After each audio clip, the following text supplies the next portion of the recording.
அதில் 15 பேர் இருப்பேன், 6 பேர் உட்காருவேன், மீதி பேர் ஓடு ஓடு ஓடு ஓடு. 3 சேர் வச்சுருப்பேன், சுற்றி சுற்றி ஓடுவாங்க. 2 சேரு, அப்புறம் 1 சேரு. அந்த மியூசிக்கல் சேர்லேயே நடுவில் உட்கார்ற ஒரு சேர்ல உட்கார்றதுக்கு 50 ரவுண்ட் அடிக்க வேண்டியிருக்கு. கோட்டையில் முதலமைச்சர் நாற்காலியில் இவர் சைக்கிளில் வந்து ஏறி போய் உட்காருவாராம். யாரியா சினிமாவில் தான் நின்றுக்கிட்டு இருக்கிற சைக்கிளை அப்படியே ஓட்டுற மாதிரி காட்டுவாங்க. கேமராவில் பார்த்தா அண்ணன் சைக்கிளில் 80 கிலோமீட்டர் வேகத்தில் போயிட்டு இருக்காரா அப்படிங்கிற மாதிரி சைக்கிள் போகுதான். இங்கேருந்து ஹைதராபாத் போவாங்க சைக்கிளில். எதுக்கு? சினிமாவில். ஆனால் நின்றுக்கிட்டு இருக்கிறதுல தான் ஓட்டிக்கிட்டு இருப்பாரு. நின்றுகிட்டு இருக்கிற சைக்கிளை ஓட்டி கொண்டிருக்கிற உனக்கே ஒரு வருஷத்துல முதலமைச்சர்னா 75 ஆண்டுகள் மக்களோடு மக்களாக போராடி அவர்களுடைய கஷ்ட நஷ்டத்தில் வாழ்ந்த இயக்கம்யா. இதுல மேடையில் இங்கிலீஷ் கொட்டேஷன் வேற. I want to conclude my speech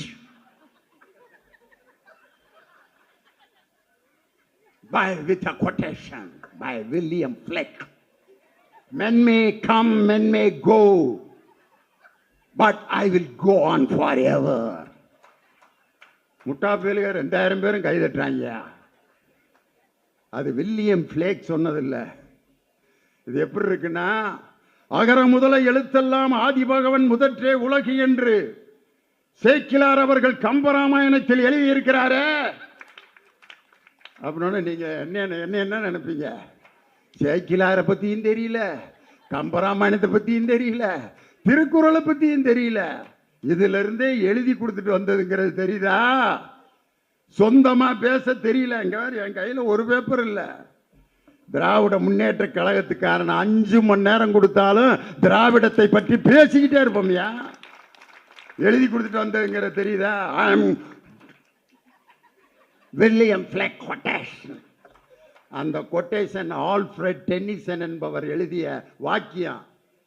அதை கூட ஒழுங்கா படிச்சுட்டு வராம எழுதி கொடுத்ததை வந்து வாசித்துட்டு நம்மள்கிட்ட இந்த திருவிளையாடல நாயேசு தருமி புலவர் எழுதிட்டு வந்து கவிதையை கொண்டு வந்து நான் ராஜாட்ட கொடுப்பார்ல, பார்வேண்டே என்னை பார்வேண்டே, இங்கே கவிதையை உங்கள் கவிதையை வாசியுங்கள் அப்படிம்பாரு. யாரு? பாண்டியன் மன்னன்.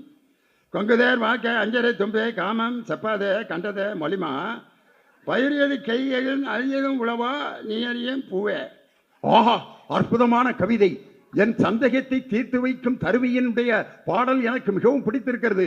இதோ பொற்காசுகள்.